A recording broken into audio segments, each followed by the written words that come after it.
Good afternoon, everyone. Welcome to another episode of Spilling Tea. I'm your host, Tiffany Daniels, and we're going back to that horrible world known as the JRC. But before we do, the usual disclaimers.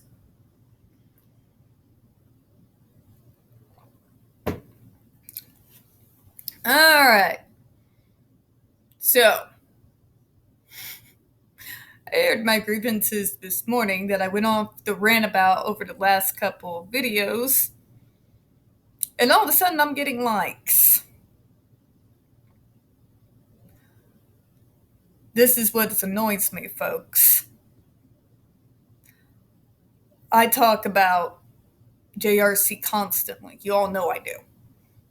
I talk about atrocities being carried out in places like it all over the world. I may get 1 or 2 likes if I'm lucky.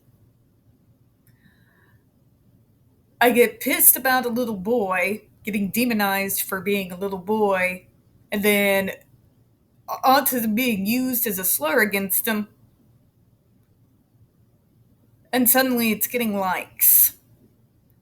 As it getting likes because people are standing with me in regards to autistic people acceptance? No. They are liking it because they are on one side or the other of this mind of a drama being carried out over the British royal family. Sorry, I got a problem there. I pointed out something that I've been forced to see. It's been crammed in my face everywhere I turn. Meanwhile, the only people who talk about atrocities being carried out against people who are disabled is us. If you don't see the problem here, you're blind. People shouldn't have to be famous or by accident of birth to be born into a particular family in order to get in the news. Okay?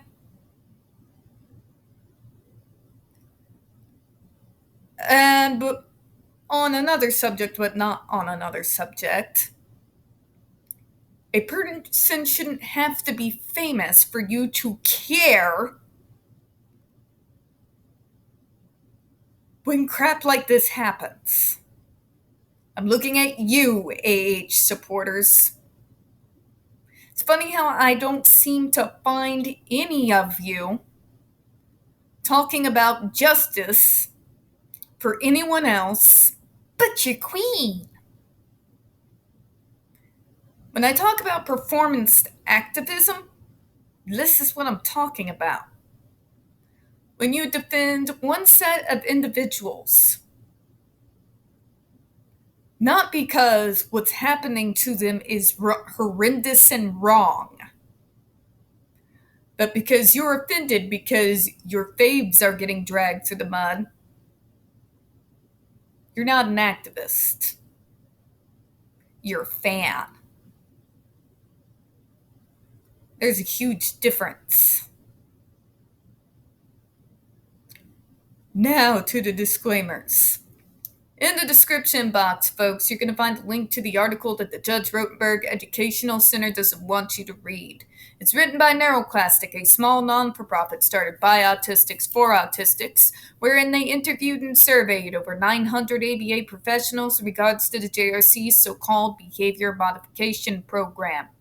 Matter of fact, the JRC doesn't want you to read this article so much, they threatened NeuroClastic with a defamation lawsuit if they did not remove it from the website. Well, folks, as we know, NeuroClastic has refused, so you know the drill. Please read that article and share it on all your social media. Also in there, you're going to find NeuroClastic's public statement in regards to the defamation lawsuit threat, as well as a link to their GoFundMe. We are crowdfunding, folks, in case the JRC actually sees through with their threat. Also included in there, the Ozark's first article in regards to the Agape boarding school, now known as Stone for Help boarding school situation. This is a so-called Christian-themed boarding school, one of many that literally goes from California all the way down through the East Coast and into Florida, that takes in so-called troubled male teens, that has and pending over 21 civil lawsuits, claims, and allegations leveled against it, all which have been substantiated by the Missouri Department of Social Services, and they include the following: sodomy, rape, sexual assault, child abuse, psychological and emotional abuse, child trafficking, starvation, and folks, that's just for starters. You have one former staff member arrested by the FBI, another a doctor still on the premises with full access to the boys, up on multiple, again, substantiated claims of sodomy, rape, and sexual assault of the boys there. You have an attorney general too busy chasing after drag queens and trying and failing at defunding public libraries to actually protect the kids here and do his job. And you got a governor that I don't even think an intervention could help at this point. So, folks, please send help. And also, don't forget to share that article on all your social media. Also included in there, the ever-pertinent links to the Stop the Shocks campaign, including Autistic Hoya's massive archive on the subject, Jennifer Masemba's behavioral sheet of shockable offenses, a clip out of the 7-hour ordeal undergone by Andre McCollins back in 2002, the templates, and the ever-present self-explanatory Change.org Shut the Judge Rotenberg Center Down petition. When we discuss the JRC, folks, you're going to hear vivid descriptions of and catch clips of surveillance footage of people with disabilities being tortured and abused. If you got young children present, folks, please go ahead and use those headphones, alright? Alright, this channel is marked not for children for a reason. We use profanity and do speak on dark subjects. If you have young children present, please use your headphones, alright? This channel is marked not for children for I'm repeating myself. They're 16 or younger. Parental supervision.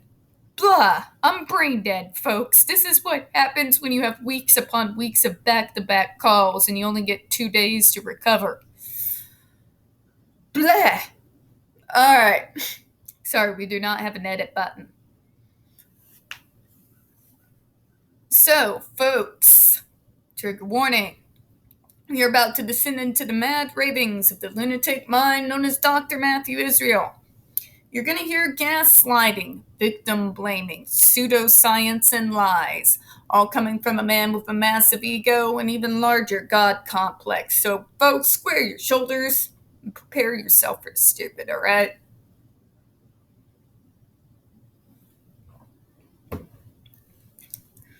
Okay, you could not do this to a convicted felon. That's because that's a fact.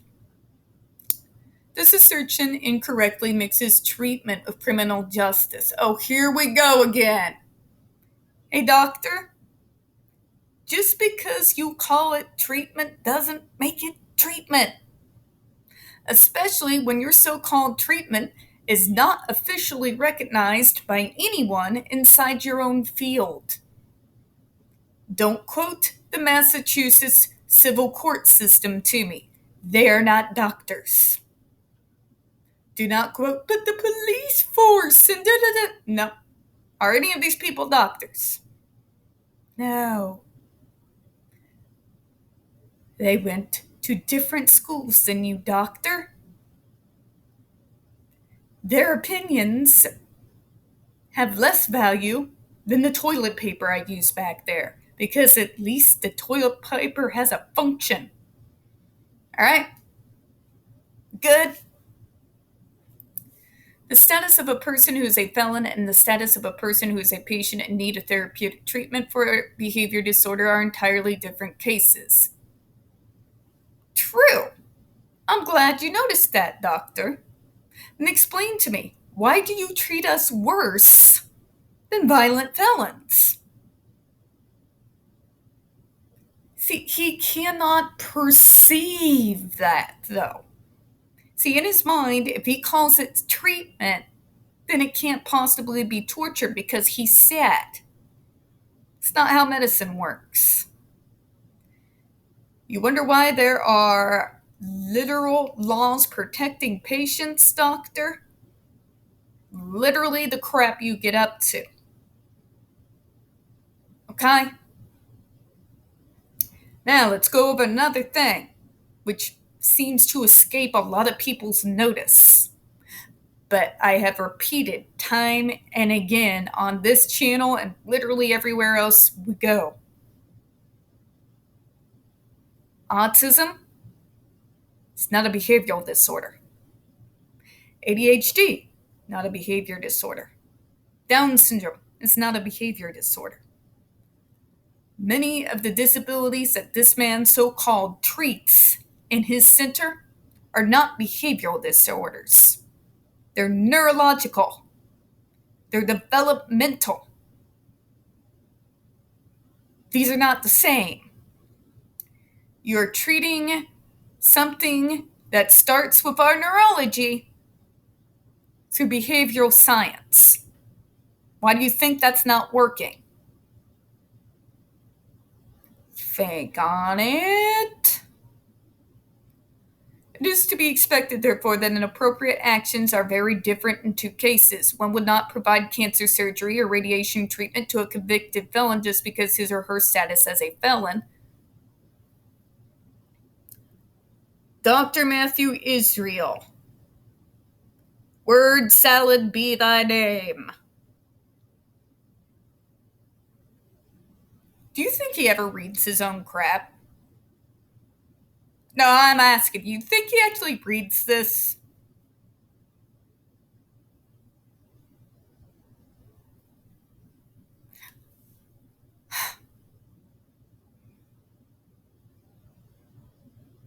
Doctor. The point that we make when we are saying that this form of so-called treatment is not being used on felons is for two reasons.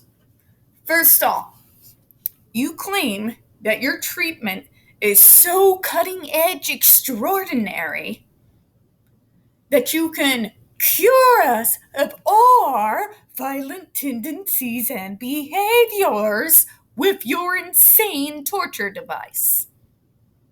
We raised the argument that if it is so-called true, if this is so revolutionary and so life-changing, why is it not being allowed to be used on violent, repeat criminal people? You sitting there and saying these two things are not the same? Do you hear yourself?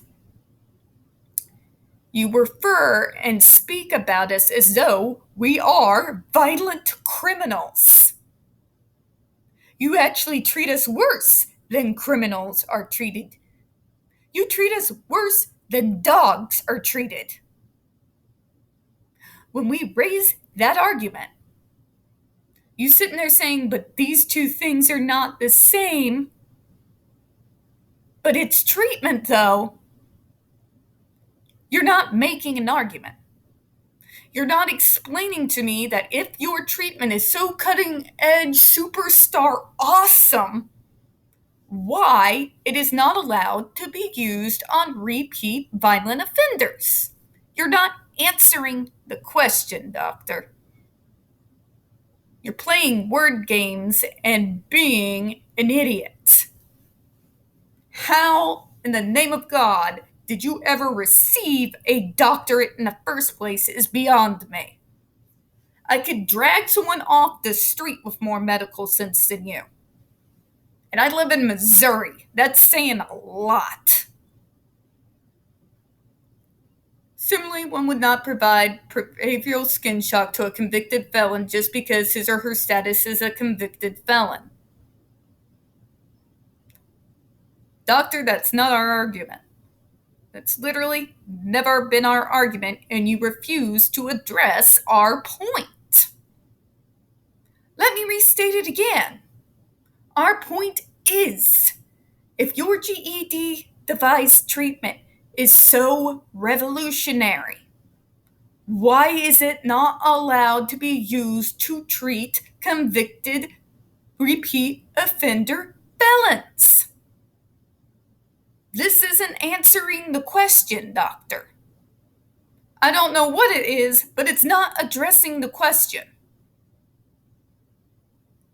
One would not provide an incarceration in a jail as to an autistic person who's in need of behavior therapy to remove a seriously problematic behavior. Again, I will say this for you for the 1000th time, doctor. What I have is not a behavioral disorder. It's a neurological disorder that can be treated with reasonable accommodations, assistive devices, and teaching self-soothing and self-coping mechanisms. Granted, I will admit that's an oversimplification, and I can only speak to myself in the form of my treatment. I cannot speak for all of us, and I will not pretend to do so. My point remains, my disability is not a behavioral disorder. That is what's so wrong with this ABA nonsense. That's what these people can't seem to wrap their brains around. They don't understand the concept that the behaviors that we may have are an offshoot. They are not the disability in and of themselves.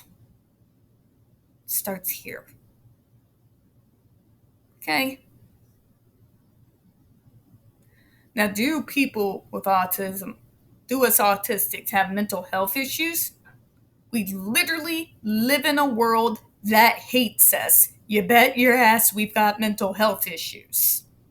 Right? But being autistic did not cause those issues. Living in an ableist world that repeatedly shows us every day how much they don't want us here does. But let's move on with this word salad, shall we? The type of medical, psychiatric, or behavioral treatment that is provided to an individual is always specific and individualized to the person and presenting the problem. No, it isn't, doctor. No, it isn't. You use that shock device on autistics, ADHDers, people with Down syndrome, people with Angelman, people with PTSD, people with schizophrenia, mental health issues, and disabilities that are completely worlds apart from each other. And you use the same device. The only thing that is individualized about it is you doing research as to see what will terrify and torture us to a catatonic, non-feeling state the most. And that's pretty much it.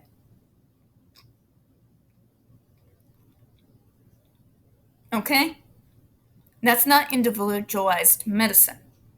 Want to know what individualized medicine and treatment is? It is to take a look at an individual and cater the entirety of the type of program to the individual. For example, I went through the person-centered planning program. My friend Renee, that I talk about often, had a combo of person-centered planning and positive behavioral reinforcement. Others were strictly on positive behavioral reinforcement. Others on different plans. All catered to the individual struggles that each of us had and the merits of each program and the determination of which one is best going to suit the needs of the individual being treated. That's individualized. Using a shock device where the only thing individualized is what you should torture them for? That's not an argument, doctor. That's a special load of batshit crazy is what that is. But let's move on. One would not do surgery on a person who does not have a need of surgical treatment. Quit equating what you do with surgery, doctor. This is not even apple and oranges. This is an apple as compared to a freaking semi. Stop. It's beyond false equivalency. It's almost parody level at this point. One would not administer medical drugs to persons who have no need of them. First of all, you're naive as hell if you actually believe that. Do you even see the lawsuits that come against Big Pharma, doctor? From individuals being fed medicines that they have no business taking? Who's naive? Who's not looking at reality here? Number two, aren't you the guy who takes away the medicine and then puts us on your torture device instead? So why are you trying to use them as an argument now? Mister, I will not prescribe meds. I will just put you on this shock device until I shock you into acting like this perfect, radicalized, romanticized, abnormal idea of normal that only exists in your head.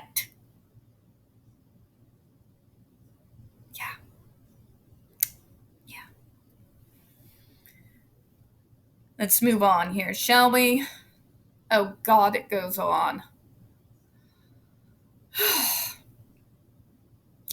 The quoted statement assumes that the behavioral skin shock is applied as a way to deliver retributive punishment to an individual for some behavior that the student has engaged in, just as society provides incarceration as a retributive punishment of offense committed by the convicted felon. That's because it is, doctor. You can wrap it up in all the medical terminology that you want to. But guess what? When it comes to those kids, if I were to ask one of them right now what the difference between being consequented and being punished was, they would tell me, what's that mean? It's the same picture.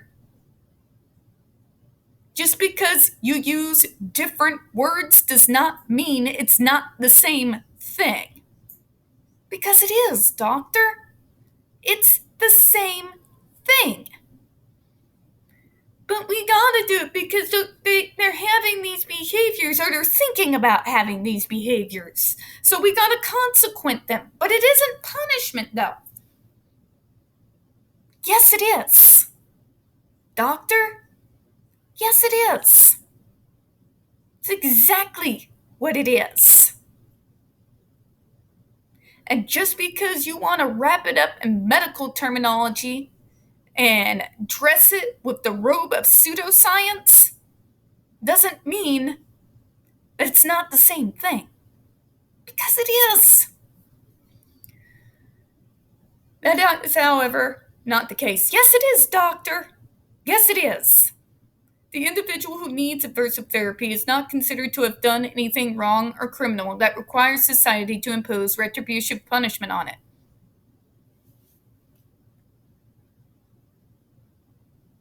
Yes, it is, doctor. Yes, it is. Aversive therapy, by very definition, is punishment for behaviors. Do not talk to me as though I have not read those books, because I have. Wrapping something up in medical terminology to make it sound better than what it is does not change what it is. You are punishing them. It's what consequent means. But we're not being retributive. No, you're punishing them before they do anything wrong. That's the one area I'll agree with you. No, doctor, it's not retributive when you are literally shocking them for doing nothing. but it's still punishment. You're punishing them for what you think they're about to do wrong, which is actually more insane, more cruel. Instead, the individual is considered to be in need of therapy to remove or diminish a behavior that is extremely harmful to him or herself. It's punishment, doctor. It's literally called adversive therapy. Does that sound like a wonderful, whimsical day dancing through the lilies to you? Because skin shock adversives are administered for limited purposes of decelerating future frequency of pre-designed problem behavior that has just occurred, which is harmful to the individual. Again, you're actually worse, doctor, than those who incarcerate felons, because they are being punishment for shit they actually did. You are consequenting, and yes, doctor, you can call it whatever medical pseudoscience bull you want to pull out of your you-know-where today, but it's still punishment.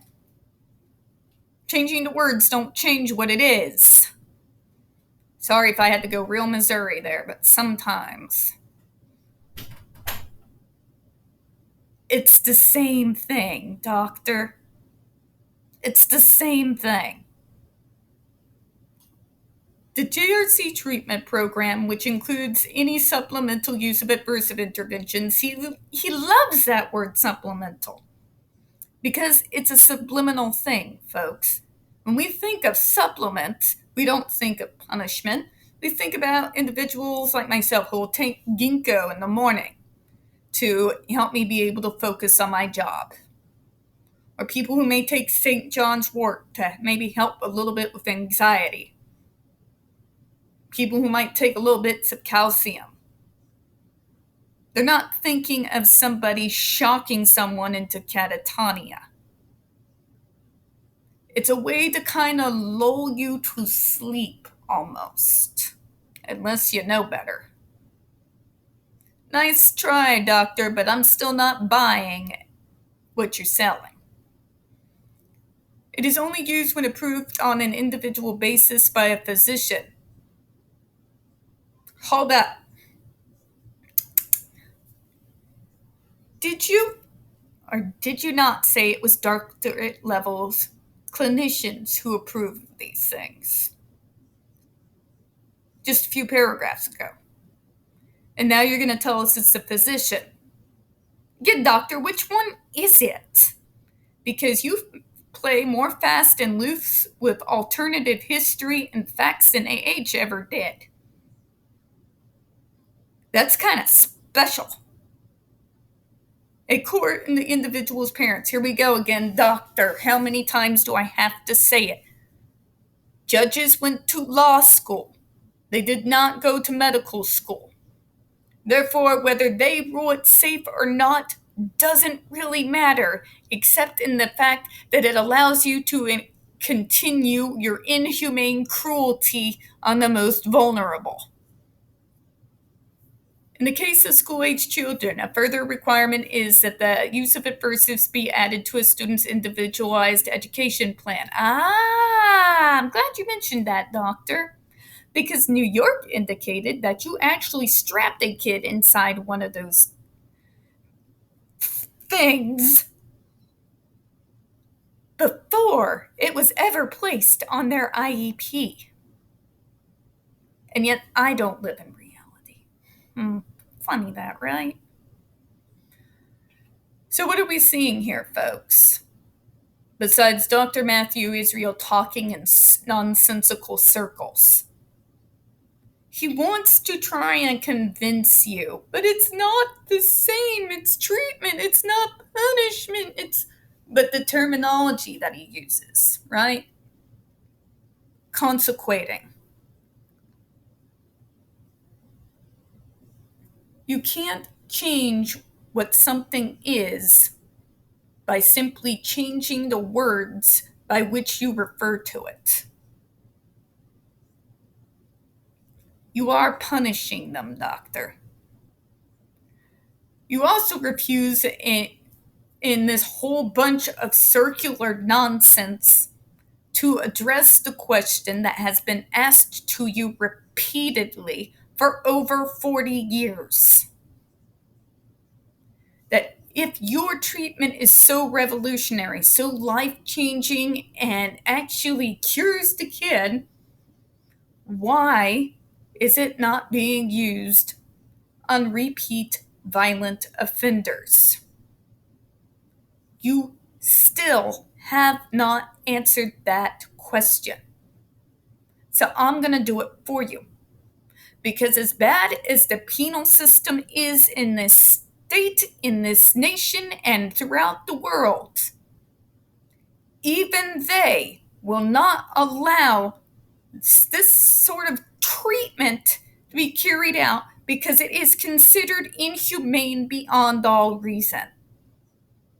And we're going to close out on that one, folks. We don't get very many views on this channel. The few that we do tend to get removed from time to time. So please don't forget to hit the like button, hit subscribe, and don't forget to hit the comments.